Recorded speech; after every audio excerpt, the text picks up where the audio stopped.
हरे कृष्णा हरे राधे।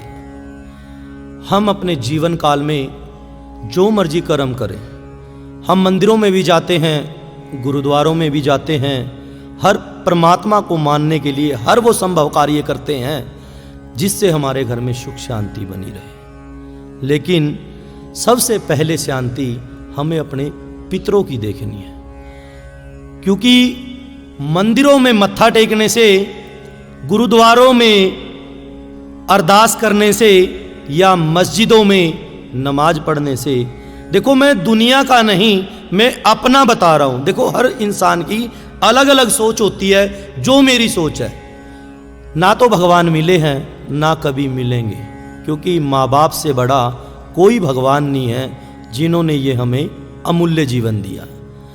अगर इस दुनिया में हमारे माँ बाप ना होते तो हम पैदा ही ना होते। सर्वप्रथम गुरु हमारे माँ बाप हैं, जो हमें इस दुनिया में लेके आए हैं। शास्त्रों में भी लिखा गया है, पितरो देवो भव, पितर देवताओं से भी बढ़कर माने गए। क्योंकि जिन्होंने अपने माँ बाप की पूजा कर ली, जिन्होंने अपने पितरों को खुश कर लिया ना, उन्हें किसी मंदिर में जाने की जरूरत नहीं है, कहीं भंडारा करने की जरूरत नहीं है, ना कहीं छबील लगाने की जरूरत है। अगर घर में माँ बाप भूखे बैठे हैं और बाहर जाके हम लाखों के भंडारे छबील लगा रहे हैं, ये हमारी मूर्खता है। क्योंकि घर की नींव हमारे माँ बाप, चाहे बुजुर्ग बूढ़े भी क्यों ना हो जाएं, घर में बैठे ही बहुत कुछ है। हम पूरे ऑल इंडिया घुमाएंगे जब हमें पता है ना कि हमारे पापा घर पे हैं, हमारे पिताजी घर पे हैं। चाहे हम कालका, चाहे हम पिंजौर या करनाल, कनाडा, अमेरिका, ऑस्ट्रेलिया, जहां मर्जी चले जाए, हम चले जाएंगे। हमें पता है कि पापा हैं, देख लेंगे। अगर हमारे माँ बाप घर पे नहीं है ना, तो हम किसी फ्रेंड के घर पे जाने के लिए भी ये कहेंगे, यार एक बार बच्चों से बात करो। सुबह गए तो हमें 2 घंटे, आधे घंटे, 1 घंटे के बाद वापसी आना पड़ेगा। क्यों? वो अकेले हैं। आज हमारी औलादें, हम अपनी औलादों से ये सोचते हैं कि भाई अब तो ये छोटा है, क्योंकि किसी सज्जन पुरुष ने ये बोला है कि यार बच्चा 1 साल से लेके 5 साल तक उसको प्यार करो, 5 से लेके 10 साल तक उसको डांटो, अड़काओ कि भी, ताकि वो गलत संगत में। 10 के बाद उसको नियम के अनुसार बताओ कि बेटा ये अच्छा है, ये बुरा है। लेकिन जब बेटे, बाप की जूती बेटे के पैरों में आने लग जाती है ना, वो माँ बाप बेटा नहीं रहते, वो यार दोस्त बन जाते, क्योंकि यारी दोस्ती की तरह समझाना पड़ता है। इसी माध्यम से मैं आप लोगों को ये कहना चाहता हूं कि भी पितरो देवो भव, पितर देवताओं से भी बढ़कर माने गए हैं।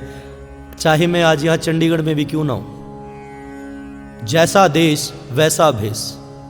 अगर मैं हरियाणा से बिलोंग करता हूं, हरियाणा या ग्रामीण इलाकों से, आज भी वो प्रथा हर ग्रामीण इलाकों में पूजी जाती है, क्योंकि अपने खेतों में पितरों की 5 ईंट रख के आज भी समाधि बनाई जाती है। होली हो चाहे दिवाली हो, कोई तीज त्योहार हो, कोई भी प्रोग्राम क्यों ना हो, सबसे पहले पूजा हमारे पितरों की होगी। सबसे पहले पूजा हमारे पितरों की होगी, बाद में हम मंदिरों में जाते हैं। जमींदार बंदा होगा ना, अपनी भैंस का पहला दूध अपने पितरों को समर्पित करके आएगा।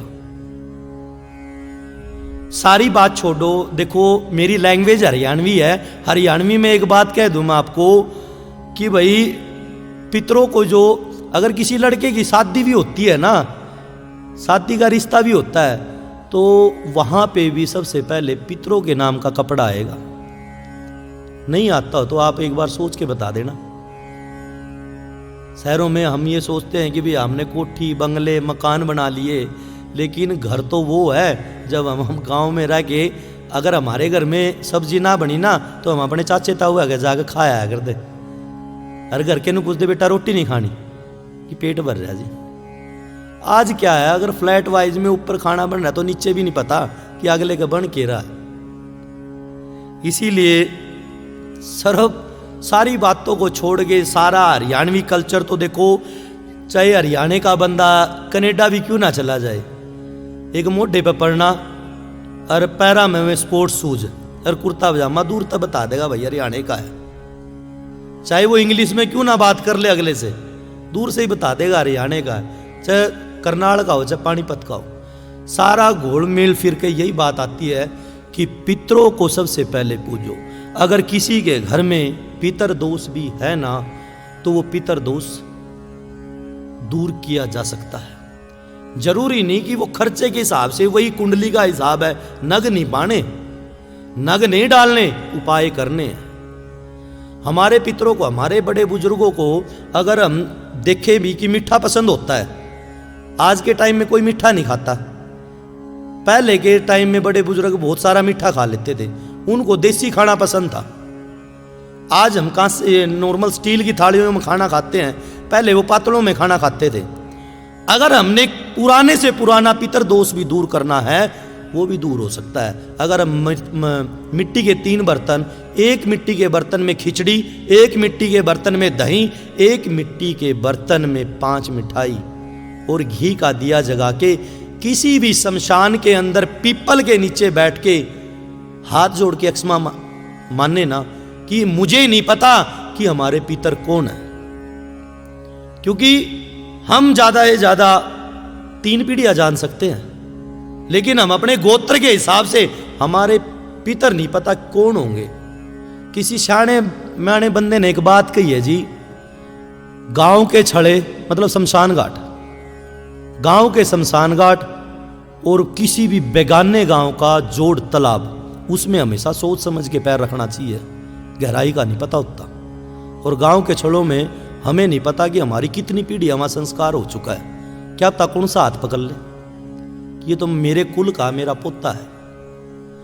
तो उसी अनुसार हमने उस पीपल के पेड़ के नीचे नाक रगड़ते हुए क्षमा याचना करनी है कि मुझे नहीं पता हमारे पितर कौन है, कि हे पितर देव, मैं इस शमशान भूमि के अंदर आकर ब्रह्म देवता के नीचे अक्षमा याचना करता हूं कि मेरे कार्य को सिद्धि करो, मेरे घर में सुख शांति बरसो। जब मेरा कार्य हो जाएगा, मैं जो भी पितरों का निमित्त जो भी दान होगा मैं करूंगा, वहां से आपका पितर दोष समाप्त होता चला जाएगा। ओम पितृभ्यो देवेभ्यो नमो नमः। श्री कृष्ण गोविंद हरे मुरारी, हे नाथ नारायण वासुदेव। राधे राधे।